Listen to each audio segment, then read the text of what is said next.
Okay, so I'm here with Matt Musgrave from Oahu. Hey John, thanks for having me on. I appreciate it. Yeah, I'm doing pretty anytime. good today. Matt contacted me about a museum on the island of Oahu, and they're trying to build a building, basically, and it's a historical society, just like the ones that we have out here on the mainland. So I thought, well, that's interesting. I never knew that there was another railroad on the Hawaiian Islands other than the sugarcane train. So I asked him to come on, and we're going to talk about that now. So, Matt, if you could, why don't you tell me about the Hawaiian Railway Society? Yeah, absolutely. So the Hawaiian Railway Society was established in 1971. At that time, I guess two important things were, really one important thing was about to happen. There was a company out on the northern side of Oahu called Wailua Agricultural Company, and they were going to scrap one of the last locomotives they had that was kind of on display out in one of their parking lots. A group of rail fans found out about this, got together, got the Wailua Agricultural Company to donate the engine to their newly formed society, which was the Hawaiian Railway, and basically spent the next couple of years fixing it up. And it ran from 1975 to about 1985. We were originally located on some Navy property out at this place called Lualualei, and I think it was either the 80s or the 90s, a little bit before my time. We packed up everything and moved to our current location out at Eva Beach. Currently, we run trains on Saturdays and Sundays. Saturdays at 1 o'clock, Sundays at 1 o'clock and 3 o'clock. And it's all along original right-of-way built in the, would have been early 20th century, so 1910s, 19-teens. It used to be run by the Oahu Railway and Land Company.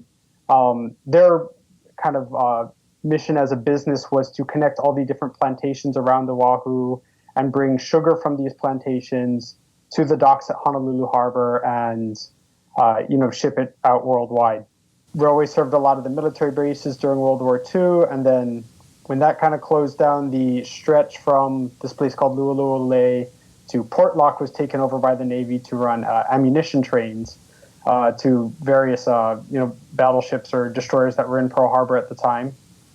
Track got put on the National Registry of Historic Places, and we kind of have something of an agreement to run our trains on it during the weekends. So I would imagine as a historic landmark, or as being registered as a historic landmark, that probably helps you in terms of longevity, right? Like you're going to be there. It has to be preserved. I mean, somebody can't come along and say, "Hey, we want to develop this." They can't do that with historic landmarks. Yeah, absolutely. We do have the occasional roadway that's ends up being put through, but luckily for the most part, the agreement we have on the land that we're on is relatively protected. So while the scenery may change, it is all it's all very historically significant because it's all original rail and ties and ballast and everything. So yeah, that's really great. Can you tell me a little bit about the operation that you run there specifically? Now, I know from looking on the website, which we should talk about the website at some point so people can read about this, but just real quickly, that you run on narrow gauge and that you run diesels, and you have a steamer that you would like to run, but it's not really on the radar yet at this time. But what I'm really interested in, because I looked at a map when I was looking at the website, and it was hard to tell how long the run is for your operations. How far is it out? Because it goes out to the coast there, right? Yeah. So it's an hour and a half, so it's 45 minutes out, 45 minutes back. We move along at the very brisk pace of about 15 miles an hour. Right. It kind of goes through, it starts in Eva Beach, it moves through this place called Kapolei. It's kind of goes to a very kind of suburban sort of neighborhood out behind a Costco, and then out through this sort of big open field, and then through a little resort area called Ko'olina. And then to Kahe Point, and it ends at Electric Beach. And then we have everybody get up, switch sides, and come on back for the return trip. So is there a runaround track at the end, or do they shove? We just do a shove, and we have our flaggers stay on the other end of the train. And we're a little bit unique in that we don't just go through grade crossings. We will actually stop the train, stop traffic, and then go through. People in Hawaii aren't really as exposed to trains as much, so we're a little concerned they wouldn't know to just stop if we decided to just roll on through. Yeah, there's a big train here. Yeah, exactly. So, Yeah. the overall trackage, though, it's about, I think it's 6.5 miles out and back. We could go a little bit further to this place called I think it's Black Rock Beach Park. Uh-huh. But we'd have to rebuild a 80-foot long bridge. Oh, wow. Which is, always a little challenging. Yeah, so. that'll be a project for the future, probably. Yes, yeah. Right, dude, and here I was thinking you were going to say something like, well, we want to go to this beach, but it's a nudist beach, so the kids can't, you know? Yeah, well, so the place we do go to right now is called Electric Beach, and it used to be one of the best kept secrets on the island. You have all this warm water coming out from the power plant that's out there that the fish love. Oh, okay. And so it's really good diving, and it used to be relatively unbusy, but now it's super busy. So everybody likes to go out there and park, and they always wave at the train whenever it goes by, and they kind of like it. So. Oh, well, that's cool. As long as people like it, that does matter. Yeah, absolutely. We like to joke we're kind of one of Hawaii's best kept secrets. So right. Our little world, yeah. Well, I mean, I didn't know about it, and trains are kind of on my radar because of what I do. So yeah, exactly. It is a well kept secret. But I mean, but the thing is, though, when you're in the position of trying to maintain a historic, society like you have, you don't want to be too good of a secret, right? I mean, you want to be out there so that people know that you need help and volunteers and all that good stuff too, right? So. Oh yeah, absolutely. We have a great, we have a number of great volunteers that come out kind of regularly and a small staff, but we have found it's a little bit more difficult just because a lot of the volunteer bases for heritage railways will come from people interested in railroading because they grew up and the freight train went right past the back of their house or something, right? That's a little bit more rare in Hawaii. So it's a little bit harder to come by volunteers, but we're very thankful for all the ones that do come out. And we even have some people who come out on vacations and, the husband will be into railroading and he'll ask, he'll get permission from his wife to come and do track work with us on a Saturday while she goes shopping or something. You definitely need permission. Yeah. Well, it's happened on more than one occasion, so it's kind of funny. Oh, that's great. Yeah. Now, I have a question because you seem kind of young to me to be involved with something like this. How did you get involved with a historic railroad preservation society? Well, I guess growing up in Hawaii, especially in the 90s, so I'm 26, just kind of for context. So grew up in Hawaii in the 90s. At that point in time, there was just pretty much besides the tourist railways, there's nothing really left, right? So I got introduced to this railroading thing through Thomas the Tank Engine. My babysitter's nephew brought his little Brio set with the wooden track and everything, and I fell in love with it instantly. I still have my set. So I did that. My uncle kind of saw that I was really interested in this, gave me his 1960s O-scale Lionel set that I used to set up every Christmas.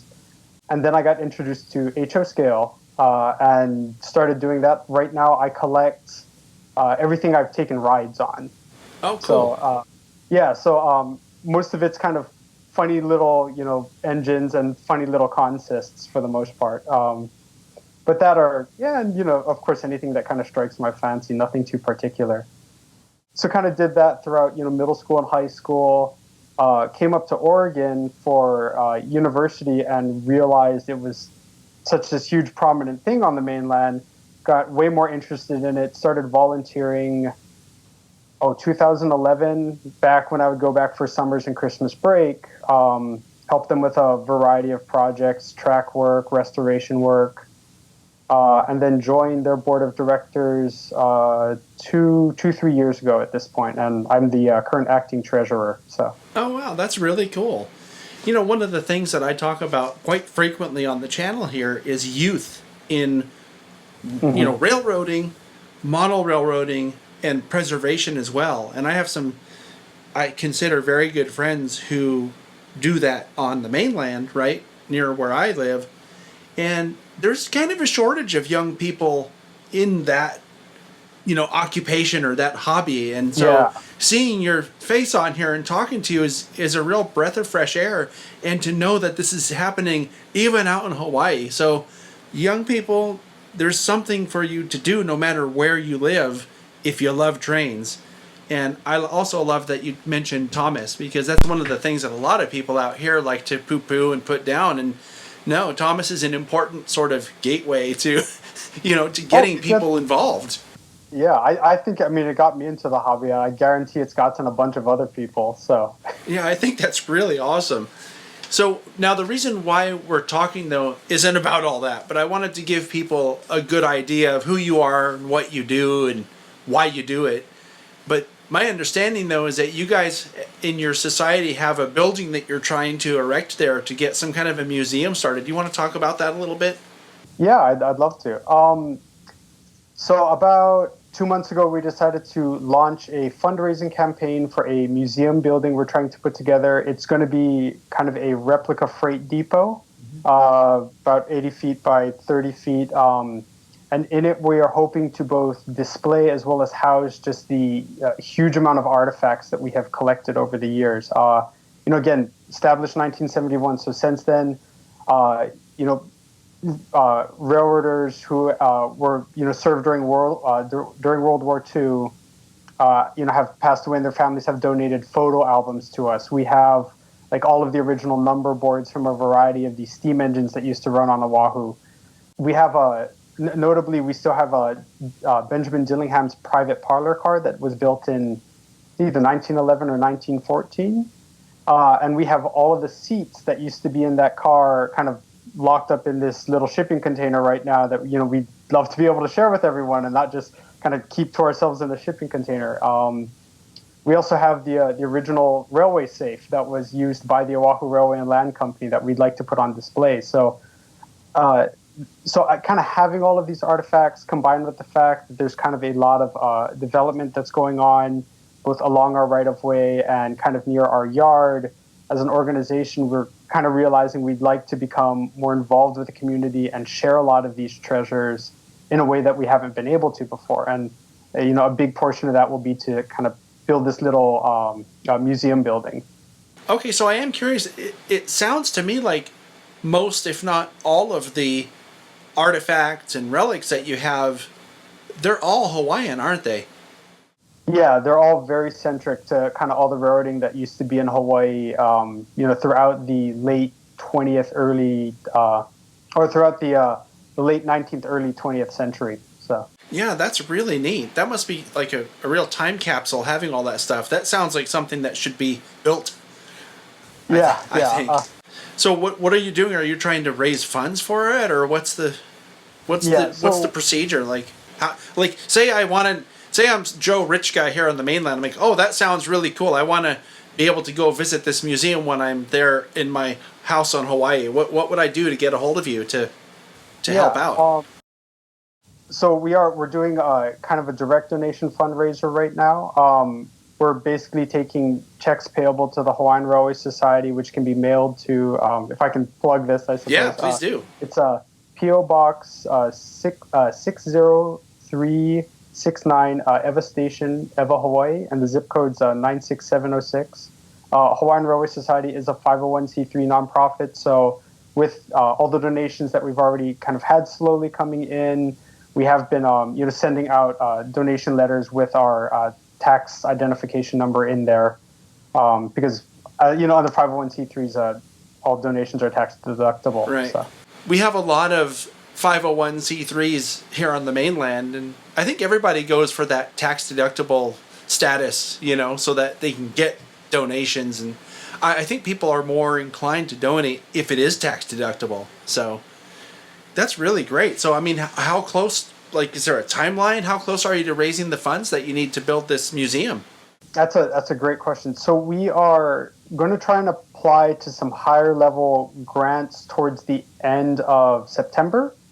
So really we're trying to show that we have a pretty significant kind of donor base, and both, kind of from our general membership as well as kind of from the public at large. And then our board of directors have all given a some money over to show that we're kind of, everyone is really behind this project. So end of September, we're hoping to apply to some of these grants, probably hear back towards the beginning of next year.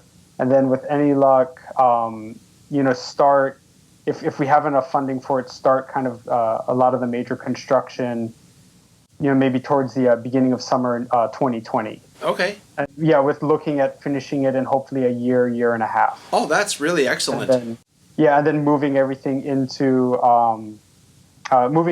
into it, and getting a display set up probably at the I would say. Well, a lot of this stuff, it's volunteer-run organizations. It's always kind of difficult to figure out a time frame based off of availability of everyone. But with any luck, maybe Christmas of next year will be completely set up, and the museum building will be open to the public. It might be a little bit longer depending on how things kind of pan out. But well, sure. I'm hopeful. Just whatever. I'm really just asking what the plans are. It's okay if you don't end up hitting all the plans. I'm not going to call you back. Hey, you said it was, it was going to be there already. I'm just curious what the timeline was, or if what you're expecting. Like, it's not 10 years from now. It's like something more immediate than that. Oh yeah, so yeah. That's really cool. Within the next 2 years, definitely. Yeah. So. Okay, well, I think that we have enough information for people to get started here now, but there is a website, which I don't remember that we've talked about yet. We should definitely plug the website so that people who want to learn more about the Hawaiian Railway Society can do so. So what is the website? Yeah, so the website for our organization is just hawaiianrailway.com. A lot of the information on there is about our rides, a little bit of information about the kind of the history of the organization. And then we do have some info up there as well about the museum building. So sounds great. So Hawaiian, say it again, Hawaiian? hawaiianrailway.com. Okay, so it's not a .org. That's interesting. Yeah, if you just Google search train ride Hawaii, we're pretty much the first hit. So okay, cool. All right, well, hey, thank you so much for joining me. I think that people will find this interesting, and I appreciate your time. Thank you. Yeah, thank you for having me on, Don. I hope people find it interesting. Okay, let's go back to me in the studio now.